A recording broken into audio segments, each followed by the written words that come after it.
오늘도 맑은 영혼의 산책 채널에서 띄워드리는 숨결이 되는 양식, 하느님의 사랑 안에서 함께 나누고자 열어드리는 시간이 되었습니다. 오늘은 2020년 7월 31일, 어느덧 7월의 마지막 날이 되었네요. 이 날에 성 이냐시오 데 로욜라 사제의 거룩한 생일을 기념하며 주님의 말씀을 가슴에 새겨봅니다. 1491년 귀족 가문에서 출생했던 이냐시오 데 로욜라 사제, 자신의 삶의 명예와 또 세상에서의 성공을 꿈꾸면서 군인이 되기를 바랬던 그는 전쟁에서 심각한 부상과 삶과 죽음을 오가는 어려운 상황 속에서 자신의 삶의 자리에 회의를 갖고 다시금 바라보게 되는 은총의 시간을 얻습니다. 자신을 적군이건 아군이건 어떤 편견도 없이 이 죽음의 구렁에서 건져내어주던 누군가의 따뜻한 손길 속에서 현세에서 갈라진 수많은 가치들이나 사상의 갈라짐, 서로가 혐오하거나 높낮이를 차지하려 그렇게 애쓰고 분투하는 모습들 등등, 얼마나 이 현세의 모습들이 허무하게 다가왔는가. 그리고 그러한 성찰 가운데 깊은 신앙 체험이 더해지면서 결국 그는 늦은 나이에 신학을 공부하고 46살에 사제가 되었다 합니다.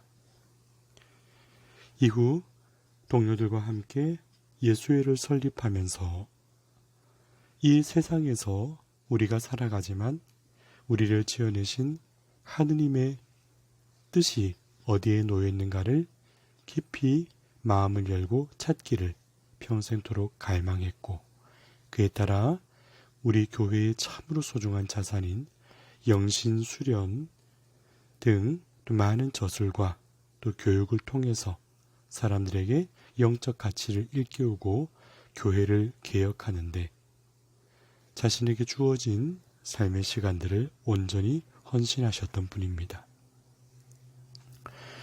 그 예수의 표를 보면 오늘 본 기도에서 드러나 있듯 하느님의 더 큰 영광을 위하여 나에게 주어진 모든 일, 모든 순간 속에 하느님을 첫 자리에 놓는 것, 그러므로 나를 지어내신 창조, 성장, 동행, 나의 넘어짐과 좌절 안에서 다시금 일어날 수 있도록 이끌어주시는 용서와 화해, 사랑과 부활의 여정에 이르기까지 온전히 함께 하시는 하느님의 사랑을 고백하고 그토록 놀라운 주님의 자비와 사랑을 체험하면서 하느님의 영광을 드러내는데 나의 삶이 쓰여지기를 바랐던 마음이 그 안에 고스란히 녹아 있는 것이죠. 어쩌면 이와 같이 하느님만이 내 가슴의 전부를 차지할 수 있을 때 세상의 단단하고 두터운 벽 앞에서도 외칠 수 있는 용기를 얻게 될 것입니다. 두려움이 없는 말씀의 선포, 그것이 바로 하느님께서 예언자를 불러 맡기신 몫이라 하겠지요. 그러면 인간의 삶의 자리 한가운데서 예언자가 응답해야 될 몫은 어떻게 정리될 수 있을까? 오늘 기도하며 이렇게 내용을 요약해 봤습니다. 첫 번째는 예언자의 몫으로 가장 우선적으로 해야 할 일이 바로 기도하는 일입니다. 기도는 주님의 뜻 앞에 겸손되이 나의 모든 것을 여는 것입니다. 그리고 두 번째는 기도하는 그 마음 가운데 하느님의 뜻을 경청하는 것이지요. 주님의 뜻을 알아듣기 위해 말씀을 탐색하고 꾸준한 노력을 병행하면서 연구하는 일, 예언자의 소중한 몫입니다. 세 번째, 하느님 말씀을 선포하는 그 전달자로서의 역할에 항구하게 나아가는 것입니다. 말씀의 선포가 예언자의 핵심이지요. 그리고 네 번째, 그 말씀이 삶이 되도록 자기 스스로 부서지고 다시 일어서는 체험과 그 삶 자체를 통해 말씀을 증언하는 일입니다. 그리고 다섯 번째, 그 모든 영광을 하느님께로 돌리는 본연의 자세로 내 마음을 하느님 앞에 다시금 봉헌드리는 것. 여섯 번째, 그 봉헌의 내용이 감사의 기도가 되게 하고 또 다시 주님께서 주실 몫을 향해 걸어가는 발걸음을 재촉하는 일. 이렇게 묵상하며 정리해 본 것을 다시금 간추리면 예언자는 기도하는 사람이요 하느님의 뜻을 경청하고 말씀을 선포하는 항구함으로 활동하고 그 말씀이 삶이 되도록 자신의 모든 것을 통해 증언하며 그 결과와 열매 모든 영광을 하느님께로 돌리는 가난한 마음과 감사의 기도 속에 새로운 출발을 위해 깨어있는 사람이어야 한다. 이렇게 말씀드리고 싶습니다. 오늘 예레미야서 26장 2절부터 3절 사이에 내가 너더러 그들에게 전하라고 명령한 모든 말을 한마디도 빼놓지 말고 전하여라. 그들이 그 말을 듣고서 저마다 제 악한 길에서 돌아설지도 모른다. 그러면 나도 그들의 악행 때문에 그들에게 내리려는 재앙을 거두겠다. 주님께서 예언자의 목과 그 결과까지 이렇게 일러주십니다. 그런데 전하는 이의 몫이 마치 사막 한가운데서 눈에 띄지 않는 작은 샘처럼 미약하게 느껴질 때가 얼마나 많은지요. 그래서 불편과 고통, 예언이라는 직무를 수행함에 따른 어려움들 앞에서 차라리 안일하게 살아도 된다는 유혹과 또 그 예언자의 삶과 말씀이 빛이 날수록 낭중지추라는 표현을 제가 즐겨 쓰지요. 주머니 속의 송곳처럼 아무리 감추려 해도 날카로운 끝이 주머니를 뚫고 튀어나오듯 그 영혼의 빛남은 드러나게 마련이라. 근데 그 빛남을 사랑하고 겸허하게 받아들이는 세상의 모습을 발견하는 게 얼마나 어려운지요. 어느 영국 속담처럼 튀어나온 못은 망치를 부른다 하는 관점으로 바라보는 세상이 얼마나 차갑게 느껴질 때가 많은지요. 차라리 그래서 그냥 모나지 않게 유순하게 섞여서 편입되어 살라는 유혹도 적지 않습니다. 그냥 무난하게 눈에 보이는 가난한 이에게 주는 것이 전부라. 그렇게 여기고 눈앞에 보이는 현실적인 가난한 이들만 쫓고 그리고 발을 디딘 곳에 바꿀 수 없는 현실에는 차라리 굴복하라는 회유도 적지 않지요. 그러나 저 자신에게도 묻고 하나님께 기도드리는 것은 바로 이러한 의문입니다. 어떤 것이 주님께서 내게 심어주신 호흡과 아직 살아있어서 박동을 멈추지 않는 심장 소리에 응답하는 길일까?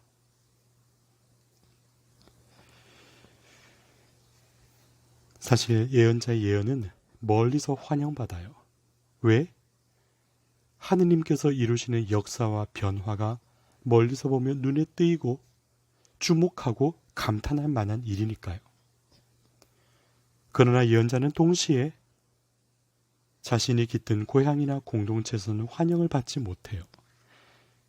왜냐하면 그 주님의 역사를 이루는 변화의 내용은 주님께서 바로 나에게, 공동체에게 바라시는 변화의 요구를 품고 있기 때문이죠. 이 세상에 중암 집권의 고일대로 고인 세속적 관행과 권위적 관료주의를 변화시키라는 말씀. 결론을 지어놓은 대화를 통해 도무지 소통이 되지 않는 일방적인 현실 속에서 경청과 배려의 문화로 개선하는 일. 외부적인 정보에 의해 사람을 판단하는 것이 아니라 한 사람을 주님께서 주신 소중한 사람으로 여겨 그의 가슴속에 고인 눈물을 닦아주고 그의 영혼에 패인 상처에 경청하며 공감해주는 사랑의 대화로 나아가려는 초대를 전하는 일.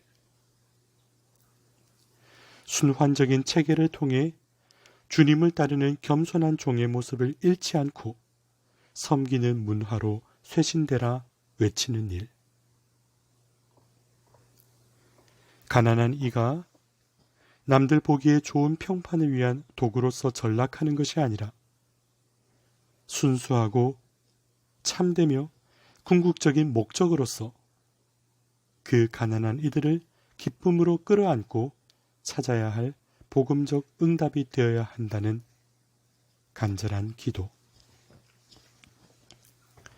외적인 성장이나 눈에 보이는 사람들의 칭송이 아닌 하느님과 교회를 사랑하며 그 사랑으로 인하여 하느님과 교회에 겸손되이 순종하는 참다운 영적인 수련과 양성을 내실화해야 된다는 간절한 바람들. 그러나 이 모든 것들이 직접적으로 수용될 때 그 예언이 부딪히는 광경은 어떠할까? 멀리서 바라볼 때가 아니라 나에게 부딪는 예언과 예언자에 대한 불편의 느낌 혹은 무시하거나 폄훼하는 반발심은 주님의 눈으로 보기에 어쩌면 그 듣는 이 자신이 생명의 길로 가도록 이끄시는데 그 길로 스스로를 놓지 못하는 그 안타까움에 대한 진정한 슬픔을 갖지 않으실까 하죠. 마태복음 13장 57절에 예언자는 어디에서나 존경받지만 고향과 집안에서만큼은 존경받지 못한다. 그냥 좋은 얘기로 치부되거나 듣기 싫은 충언으로 외면되거나 하는 것이 아니라 그 살아 숨쉬는 예언이 하느님의 말씀이 하느님께로 나아가도록 이끄는 복된 사랑의 길이 될 수 있다면 얼마나 좋을까요? 그 은총의 초대가 하느님의 복된 사랑의 은총보다 땅과 사람의 관계에 대한 집착과 무거움을 갖고 있을 때 그 말씀은 생명력을 그 가운데서는 얻지 못하는 법입니다. 주님의 말씀이 하느님께로 오르기 위한 가벼움을 나에게 선사해주고 회개의 기쁨과 영적으로 무게를 덜어내는 다이어트를 할 수 있도록 하는 참으로 복된 선물인데 그것을 가로막는 교만의 안타까움이 얼마나 슬픈 세상의 한 단면을 이루어가는가 하는 것도 오늘 주님의 말씀을 바라보고 다시금 그 모습에 따른 질문을 저 자신에게 그리고 우리 모두에게도 함께 던져보면 어떨까 생각이 들어요. 이런 질문이겠죠. 나는 어떠한가? 주님 앞에 주님의 말씀 앞에 선 나는 오늘 어떤 마음으로 당신의 말씀을 받아들이는 사람인가? 오늘 맑은 영혼의 산책 채널에서 띄워드리는 숨결이 되는 양식. 우리 영혼을 맑게 비추어주고 주님께로 나아가게 할 수 있는데 보잘것없는 목소리지만 작은 힘이 되어드렸으면 참 좋겠다. 소박한 바람 하나 얹으면서 오늘 이와 같이 전해드립니다.